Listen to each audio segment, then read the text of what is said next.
ambaye we must always find a solution.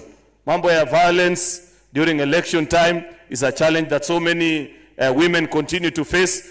As we move in Parliament and we do amendments to Political Parties Act, I give you assurance that we will provide enough legislation to ensure that when we go to the next election, you, our women, will be safe while contesting.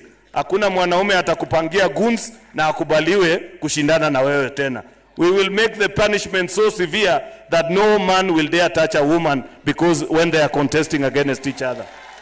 Even those of our women, many of our women continue to face abuse.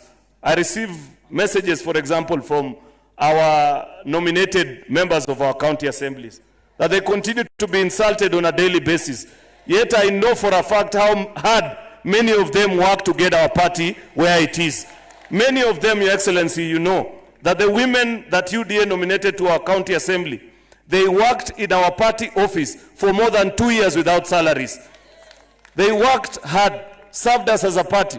Then akifika kwa county assembly, unapata mtu mjinga anamwambia you are nominated because of ABCD.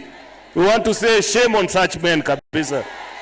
And I assure you that we will continue to uplift you, our women, and make sure that you are comfortable. With those very many remarks, akina mama hoye! Akina mama hoye!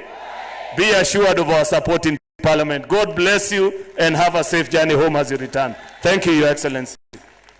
Asante sana. Wapi makofi ya leader of the Senate. Asante sana Mheshimiwa Naibu wa Rais. Hawa viongozi wetu wawili wameni challenge. Mimi kwa nyumba yangu niko na vijana 4.